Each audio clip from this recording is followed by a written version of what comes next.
അസ്സലാമു അലൈക്കും കൂട്ടുകാരെ, എല്ലാവർക്കും സുഖമെന്ന് വിശ്വസിക്കുന്നു. ഇൻട്രോ കണ്ടപ്പോൾ തന്നെ മനസ്സിലായി കാണുമല്ലോ ഇന്നത്തെ വീഡിയോ എന്തിനെ കുറിച്ചാണെന്ന്. ലക്ഷദ്വീപുകാരുടെ സ്വന്തം ചക്ക, കേരളക്കരയിൽ ഇതിനെ കടച്ചക്ക എന്നൊക്കെ പറയും. അങ്ങ് പരിഷ്കാരിയുടെ നാട്ടിൽ ബ്രെഡ് ഫ്രൂട്ട് എന്നറിയപ്പെടുന്ന കേമനാണിവൻ. അപ്പോൾ ഇന്നത്തെ ഈ വീഡിയോ ലക്ഷദ്വീപുകാർ ഇതിനെ എന്താണ് ചെയ്യുന്നത്, ചക്ക ഈ കടച്ചക്ക വെച്ചിട്ട് എന്താണ് ചെയ്യുന്നതെന്ന് വെച്ചാൽ ഈ സ്നാക്സ് ഉണ്ടാക്കലാണ് ലക്ഷദ്വീപുകാരിവിടെ ചെയ്യുന്നത്.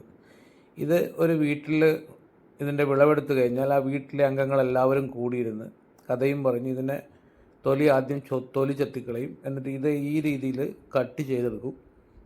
അപ്പോൾ ഈ തൊലി ചെത്തിക്കളയുന്നത് തന്നെ വളരെ റിസ്ക് പിടിച്ച പണിയാണ്. അപ്പോൾ വീട്ടിലെ അംഗങ്ങളെല്ലാവരും കൂടി അല്ലെങ്കിൽ അയൽവാസികളൊക്കെ കൂടി ചെയ്യുന്ന ഒരു പരിപാടിയാണ്, കൂട്ടായ്മയുടെ ഒരു ഭാഗം കൂടിയാണിത്. ഇതിന് ശേഷം 3 തവണ ഇതിനെ കഴുകി കളയും. ഈ ഇത്രയും തവണ കഴുകുന്നത് എന്താണെന്ന് വെച്ചാൽ ഇതിനൊരു പശ രീതിയിൽ പശപ്പുണ്ടാവും. ആ പശപ്പ് മാറിക്കിട്ടാൻ വേണ്ടിയിട്ടാണ് 2 തവണ വെള്ളത്തിൽ കഴുകും. 3ാമത്തതിൽ നമ്മളല്പം മഞ്ഞളും അതുപോലെ തന്നെ ഉപ്പും കൂടി ചേർത്ത് ആ വെള്ളത്തിലും കൂടി ഇതിനെ 3ാമതും കൂടി കഴുകും. അങ്ങനെയാണ് ഇപ്പോൾ കവർത്തിക്കാർ ഞങ്ങൾ ചെയ്യുന്നത്, വെളുത്തുകാർ ചെയ്യുന്നത് അങ്ങനെയാണ്. ബാക്കിയുള്ള നാട്ടുകാരിങ്ങനെ ചെയ്യുന്നുണ്ടോയെന്ന് എനിക്കറിയില്ല. കേരളത്തിൽ ഇങ്ങനെ പ്രോസസ്സ് ചെയ്യുന്നുണ്ടോയെന്നും അറിയില്ല. അങ്ങനെ ഉണ്ടെങ്കിൽ നമുക്ക് കമാൻഡിൽ എഴുതി അറിയിക്കുക. അപ്പോൾ 3ാമത്തെ വെള്ളത്തിൽ നമ്മൾ മഞ്ഞളും ഉപ്പും കൂടി ചേർത്തതിന് ശേഷം അത് നന്നായിട്ട് കഴുകി ആ വെള്ളം മാറ്റി അതിനെ ഡ്രൈ ചെയ്യാൻ വെക്കും.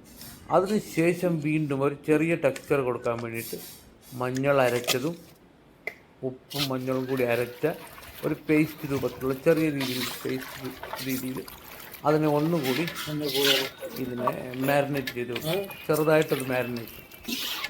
അതിനുശേഷം നമ്മൾ പൊരിച്ചെടുക്കും. ഈ പാം ഓയിലിൽ പൊരിച്ചെടുക്കുകയാണ് ചെയ്യുന്നത്.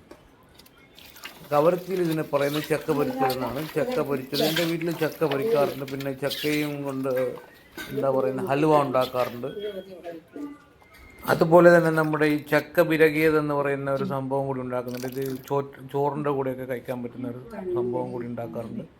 അപ്പോൾ ഒരുപാട് സവിശേഷതകളുള്ള ഒരു ഫ്രൂട്ടാണ് ഈ ബ്രെഡ് ഫ്രൂട്ട്. അപ്പോൾ വീഡിയോ ഇഷ്ടമായാൽ ലൈക്കും സബ്സ്ക്രൈബും ചെയ്യുക, കമൻറ്റ് ചെയ്യുക, ഷെയർ ചെയ്യുക. അപ്പോൾ എൻജോയ്.